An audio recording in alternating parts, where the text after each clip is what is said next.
एक कजिन थी जो हमेशा ही आहान को नीचा दिखाने की कोशिश करती थी। मोबाइल की तरफ देखकर आहान ने बुरा सा मुंह बनाया और फिर कुछ सोचकर फोन उठा लिया। तभी दूसरी तरफ से आवाज आई, क्या बात है जीजा जी, फोन नहीं उठा रहे आप? नहीं शगुन, मैं। तभी शगुन उसकी बात काटते हुए बोली, खैर वो सब छोड़ो, मेरा एक काम है। साहू ज्वेलर्स पर मेरा एक नेकलेस पड़ा हुआ है, मैंने उसके मालिक को फोन कर दिया है। वो नेकलेस लेकर आप प्लीज मेरे घर पर आ जाइए। और हाँ, तभी आहान बीच में ही बोल पड़ा, शगुन मुझे बैंक जाना है और मैं। तभी शगुन ने कहा, मेरे प्यारे जीजा जी, ये बैंक जाने का तेवर आप किसको दिखा रहे हैं? पलना तो आपको हमारे टुकड़ों पर ही है, इसीलिए ये बहाना बनाना छोड़िए और 1 घंटे के अंदर मेरा नेकलेस लाकर मुझे दीजिए। और हाँ, वो ज्वेलर आपको 30,000 रूपए भी देगा, उसमें से 1 पैसा भी गायब नहीं होना चाहिए। तभी आहान थोड़ा चिढ़ते हुए बोला, देखो शगुन, एक तो मैंने आज तक कभी चोरी की नहीं है और दूसरी बात ये कि अगर इतना ही मुझ पर डाउट है तो ये काम किसी नौकर को भेजकर क्यों नहीं करवा लेती। इस पर शगुन की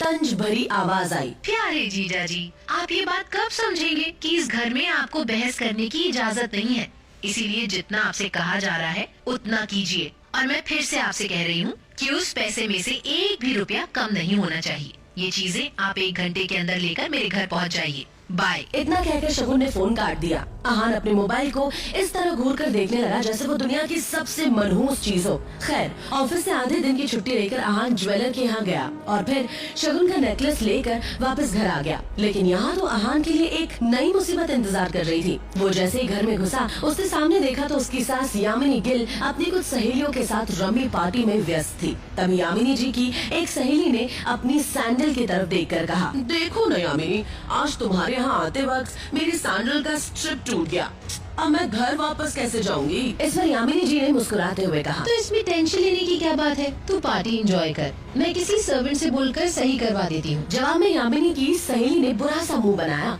और कहा, अरे नहीं, मेरी बहुत महंगी सैंडल है, मैं किसी नौकर पर भरोसा नहीं कर सकती। वैसे भी मैं टूटी सैंडल दोबारा नहीं पहनती, पर क्या करूँ, घर तो जाना ही है, मेरी मजबूरी है यामिनी। जवाब में यामिनी जी मुस्कुराते हुए बोली, अरे नौकर नहीं, बस नौकर से थोड़ा ऊपर है, वो तेरा काम अच्छे से करवा देगा, तुझे चिंता करने की कोई जरूरत नहीं है। आहान उस तरफ से निकला ही था जब यामिनी जी की नजर उस पर पड़ गई। उन्होंने आहान को पुकारा। आहान ने जैसे ही यामिनी की आवाज सुनी, वो ठिठक गया। वो समझ गया कि अब कोई न कोई नया बवाल होने वाला है। अरे सुनो आहान, इनकी सैंडल सही करवा के लाना जरा, और हाँ थोड़ा जल्दी आना, इन्हें निकलना है, समझ गए ना? यामिनी, ये काम दामाद से कह रही हो, ये अच्छा नहीं लग रहा है, बुरा मत मानना। हाँ, इतना सुनते ही यामिनी का गुस्सा 7वें आसमान पर था, लेकिन उसने खुद को काबू में कर लिया और उनकी बात बीच में काट कर बोल पड़ी, अरे तुम लोग टेंशन मत लो, ऐसे कामों में इनको बहुत मजा आता है। किसी के भी पास कोई भी काम हो तो बता देना। दामाद है तो क्या हुआ, अब टूटी चप्पलें भी नहीं बनवाएगा तो क्या करेगा, वैसे भी कुछ करता धरता तो है नहीं। यामिनी जी की ये बात सीधा आहान के दिल पर आकर लगी, मगर अब उसे ये सब हमेशा ही सुनने की आदत सी हो गई थी। उसे याद था कि आज उसका बर्थडे है, मगर ये सिर्फ उसे ही याद था, बाकी किसी को भी इससे कोई मतलब नहीं था। तभी आहान ने यामिनी जी से कहना चाहा, मगर अभी मैं शगुन के काम से। आहान अपनी बात पूरी भी नहीं कर पाया था कि यामिनी जी ने आंखें दिखाते हुए कहा, बहस नहीं, जल्दी से काम खत्म करके आओ, जुबान ज्यादा चलने लगी है तुम्हारी। वो दामाद हो तो थोड़ी इज्जत दे रही हूँ, भिखारी कहीं का। पता नहीं शनाया भी अपने नसीब में क्या लिखवा कर आई है जो उसे ऐसा निठल्ला पति मिला है। यामिनी जी ने जैसे ही अपनी बात पूरी की, उनकी सहेली ने आहान को उसकी टूटी हुई सैंडल की स्ट्रिप दिखाकर कहा, बस ये वाली सही करवा के लाना और देखना अच्छी दुकान पर जाना, बहुत महंगी है ये सैंडल, समझ गए ना? इतना कहते हुए उसने आहान का हाथ उठाकर सैंडल उसके हाथ में पकड़ा दी। आहान सर झुकाए उस सैंडल की तरफ देखने लगा। न चाहते हुए भी आहान को ये काम करना पड़ रहा था। उसे जाते देख यामिनी की बाकी 2 सहेलियों ने भी अपने अपने काम पकड़ा दिए। आहान सबकी बातें सुनता रहा और फिर सामने लगी शनाया की तस्वीर देखकर मन में ही बोला, इतनी बेइज्जती के बाद भी अगर मैं इस घर में टिका हुआ हूँ तो सिर्फ इसलिए शनाया क्योंकि मैं आपको खोना नहीं चाहता। आई लव यू, लेकिन ये सब भी अब ज्यादा दिन नहीं चलने दूंगा मैं। इतना कहकर आहान बाहर आ गया। वो अपनी बाइक लेकर निकला ही था कि तभी रास्ते में उसके मोबाइल पर उसकी बीवी शनाया का मैसेज आया। अच्छा सुनो, क्या आप आज मेरे ऑफिस आ सकते हैं, कुछ काम था अर्जेंट। ये मैसेज पढ़ते ही आहान के होठों पर एक स्माइल आ गई और उसकी पूरे दिन की टेंशन जैसे गायब ही हो गई। आज पहली बार शनाया ने उसे ऑफिस बुलाया था। एक वही तो थी उसकी जिंदगी में जिसकी मुस्कुराहट देखकर वो खुद को जिंदा रखता था। शनाया का चेहरा देखे बिना आहान को चैन नहीं आता था और उसके बस में होता तो शनाया की हर एक खुशी के लिए खुद को लाखों बार कुर्बान कर देता। मैसेज पढ़ते हुए आहान मुस्कुराकर बोला, आज पहली बार आपने मुझे ऑफिस बुलाया है शनाया। मुझे पता था मेरा बर्थडे किसी और को याद हो ना हो मगर आपको जरूर याद होगा, इसलिए आपने मुझे बुलाया है। मैं भी बड़ी बेसब्री से आपके सरप्राइज का वेट कर रहा हूँ। इतना कहकर आहान ने बाइक स्टार्ट की और अब गिल कंस्ट्रक्शन के ऑफिस की तरफ निकल पड़ा। रास्ते में आहान को एक फूलों की दुकान दिखी। कुछ सोचकर उसने बाइक रोकी और अपना पर्स निकाल कर देखने लगा। उसमें सिर्फ 500 का एक नोट पड़ा हुआ था। उस नोट की तरफ देखते हुए आहान ने कहा, ओह, 2 ही जोड़ी कपड़े हैं मेरे पास। बैंक जाने के लिए इन्हीं पैसों से मुझे नए कपड़े लेने थे, पर कोई बात नहीं, शनाया से बढ़कर कुछ भी नहीं। उसके लिए कुछ अच्छे फूल ले लेता हूँ, शनाया खुश हो जाएगी। और फिर उस पैसे से आहान ने शनाया के लिए फूलों का वो बुके ले लिया। जैसे ही आहान वापस मुड़ा तो उसे शगुन का काम और अपनी सास के दिए हुए काम याद आ गए। उसने एक नजर घूर कर उस सैंडल की तरफ देखा और कहा, माफ करना डियर आंटी एंड सासू माँ, आपके चरणों को प्रणाम, मगर शनाया से बढ़कर मेरे लिए कुछ भी नहीं। थोड़ा सा सुन ही लेंगे आपसे। इतना कहकर आहान ने वो सैंडल उठाया और पास की झाड़ियों में फेंक दिया। आज वो पहली बार गिल कंस्ट्रक्शन के ऑफिस जा रहा था, जो कंपनी गिल खानदान की थी। ये सोचकर आज वो फूला नहीं समा रहा था कि आज वहाँ उसका अच्छे से स्वागत होगा। वहाँ पहुँचते ही आहान तेजी से ऑफिस के अंदर की तरफ बढ़ा ही था कि तभी सामने से आ रहे एक आदमी से आहान टकरा गया, जिससे आहान के हाथों में मौजूद बुके नीचे गिर गया। वो व्यक्ति देखने में काफी अमीर लग रहा था, जिसके जिस्म पर नीला सूट और आंखों पर काला चश्मा चढ़ा हुआ था। उसका नाम देव मल्होत्रा था और वो शनाया का क्लाइंट था, जो अभी अभी शनाया के केबिन से बाहर निकला था। वो आहान पर चिल्लाते हुए बोला, You idiot! दिखाई नहीं देता क्या तुम्हें? पता नहीं कहां से मुंह उठाकर चले आते हैं। इस ऑफिस के अंदर तुम्हारे खड़े होने की औकात भी नहीं है और टहल ऐसे रहे हो जैसे तुम्हारी खाला का घर हो। कौन हो तुम? शायद मल्होत्रा ने भी उसके बदरंग कपड़ों से उसे नौकर या ऑफिस बॉय ही समझ लिया था। मल्होत्रा ने एक नजर नीचे पड़े बुके की तरफ देखा और फिर उसे अपने पैरों तले कुचल के बाहर निकल गया। आहान ने अपना सर झुकाए उस बुके की तरफ देखा जो पैरों से कुचला जा चुका था। उधर शनाया अपने केबिन के शीशे के अंदर से ये नजारा देख रही थी। आंखों में आंसू लिए शनाया बस आहान को देखे जा रही थी। देव मल्होत्रा वहाँ से जा चुका था और तभी आहान की नजर शनाया पर पड़ी तो एक पल के लिए वो अपनी बेइज्जती भूल गया। वो शनाया की तरफ देखकर खुद से ही बोला, कितना प्यार करती हो ना आप मुझसे।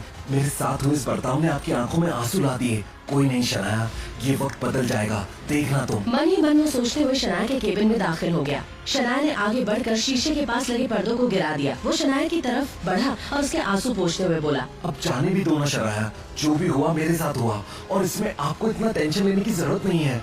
जो बीत गई वो बात गई। आहान के इतना कहते ही शनाया का गुस्सा भड़क गया। वो चीखते हुए बोली, दूर हटिए मुझसे। आप चले क्यों नहीं जाते मेरी जिंदगी से? नर्क बना रखी है आपने मेरी जिंदगी। आहान को एकदम से झटका सा लगा। वो शनाया से ऐसा कुछ एक्सपेक्ट नहीं कर रहा था। वो खुले मुंह से शनाया की तरफ देखता रह गया। तभी शनाया आगे बोली, पति नहीं, मेरे पापों की सजा है आप मेरे लिए। आखिर चाहते क्या हो आप? पापा ने मेरी शादी आपसे जबरदस्ती करवाई है और उस गलती की सजा मुझे अब तक मिल रही है। आप मेरे काबिल कभी नहीं थे और आज भी मुझे आपको अपना पति मानते हुए शर्म आती है। आज ड्राइवर नहीं था इसीलिए मैंने आपको बुलाया था, मगर मुझे नहीं पता था कि मेरा पति इस काम के लायक भी नहीं है। यहाँ आकर आपने मेरे इतने पुराने क्लाइंट मिस्टर मल्होत्रा को नाराज कर दिया। शनाया की आंखों में आंसू थे। वो आहान के सीने पर मुक्का मारते हुए बोली, जहाँ भी जाती हूँ आप हमेशा बेइज्जती के सिवा मुझे कुछ नहीं दे सकते। सिर्फ एक बदनुमा धब्बा बनकर रह गए हो आप मेरी जिंदगी पर। इतना कहकर शनाया केबिन के बाहर निकल गई। आहान उसके पीछे दौड़ा। तभी रास्ते में पड़े बुके की तरफ देखकर शनाया ने कहा, और ये सब क्या है? क्यों इतनी गंदगी फैला रखी है यहाँ पर? इसे डस्टबिन में डालो। शनाया ने एक नौकर से कहा और उस फूल को अपने पैरों से कुचलते हुए आगे बढ़ गई। मल्होत्रा अपनी कार में बैठा पहले से ही शनाया का इंतजार कर रहा था। फिर आहान के सामने ही शनाया अपने क्लाइंट मल्होत्रा के कार में बैठी और बिजनेस के सिलसिले में वहाँ से जा चुकी थी। आहान ने एक नजर अपनी बाइक की तरफ देखा, वही खटारा बाइक जो अब आहान की जिंदगी का हिस्सा बन चुकी थी। आंखों में आंसू लिए आहान खुद से ही बोला, कोई बात नहीं शनाया, मुझे पता है आप गलत नहीं हो, बस मेरे हालात गलत है, मगर मुझे यकीन है कि एक ना एक दिन आप मुझे जरूर समझोगी। मैं आपको दुनिया की सारी खुशियाँ ला कर दूंगा। आप सिर्फ मेरी हो और इस बात का एहसास आपको होगा। आहान भी वहाँ से अपनी खटारा बाइक पर शहर की सड़कें नापने निकल गया। रात काफी हो गई थी। वो दुखी था। तभी अचानक ही आहान का मोबाइल बज उठा। उसने स्क्रीन पर देखा तो यामिनी जी का फोन था। फोन उठाते ही दूसरी तरफ से आवाज आई। कहाँ रह गए थे तुम? तुम्हें पता है कि तुम्हारी वजह से मेरी सहेलियों के सामने कितनी बेइज्जती हुई है, और ऊपर से तुम्हारा फोन भी नहीं लग रहा था। फिर मुझे वापस अपने घर आना पड़ा। कहाँ थे इतनी देर तक? आहान का एक तो आज बर्थडे था, ऊपर से आज उसे सारे दिन उसके ससुराल में बेइज्जत किया जा रहा था। उसे थोड़ी सी पी रखी थी। यामिनी जी का सवाल सुनकर आहान ने थोड़ा लड़खड़ाती जुबान में कहा, माँ जी, वो मैं शनाया को लेने चला गया था। उसका फोन दो से उसका फोन भी नहीं लग रहा। इतना सुनते ही आहान का सारा नशा गायब हो गया। वो चौंक कर अपनी सास यामिनी जी से बोला, मगर शनाया मेरे साथ यहाँ नहीं आई। पर अभी तो तुमने कहा कि तुम उसे लेने गए थे। हाँ, मगर वो अपने किसी क्लाइंट के साथ चली गई थी। आहान का इतना ही कहना था कि तभी यामिनी जी उस पर चिल्लाते हुए बोली, रात होने को आई है और तुम कह रहे हो कि शनाया अपने किसी क्लाइंट के साथ है। जरूर तुम ही ने कुछ गड़बड़ की होगी, इसीलिए वो तुम्हारे साथ नहीं आई। अरे एक अच्छे दामाद तो तुम बन ना सके, अब कम से कम अच्छे पति तो बन जाते। ढूंढो उसे जाकर, कहाँ है वो, और मुझे 1 घंटे के अंदर शनाया घर में चाहिए। इतना कहकर यामिनी जी ने फोन काट दिया। आहान ने शनाया का नंबर डायल किया तो वो नहीं लग रहा था। अब सच में उसे शनाया की फिक्र होने लगी। आहान के बारे में भले ही मल्होत्रा को नहीं पता था, मगर आहान देव मल्होत्रा के बारे में कई बार शनाया के मुंह से सुन चुका था कि मल्होत्रा उसका पुराना क्लाइंट है और उसका एक नाइट क्लब भी है। आहान ने क्लब के सामने ले जाकर अपनी बाइक रोक दी और फिर अंदर दाखिल हो गया। अंदर बेहद ही शोर शराबा था और लोग शराब पीकर नाच रहे थे। आहान ने चारों तरफ नजरें दौड़ाई, मगर शनाया उसे कहीं भी नजर नहीं आई। कुछ सोचते हुए आहान क्लब के मैनेजर की तरफ बढ़ा ही था कि तभी बगल के कमरे से उसे शनाया की आवाज सुनाई दी। आहान ने एक झटके से दरवाजा खोला तो उसका मुंह खुला का खुला रह गया। उसके पैरों तले जमीन खिसक गई। आहान को वहाँ देखते ही देव उस पर चिल्लाया, तुम क्या? तुम्हारी हिम्मत कैसे हुई आने की? क्या देखा आहान ने कमरे के अंदर, जिसने उसके होश उड़ा दिए। क्या कमरे के अंदर देव के साथ शनाया ही थी? ऐसा क्या देख लिया आहान ने कि देव गुस्से से पागल हो गया। अब क्या करेगा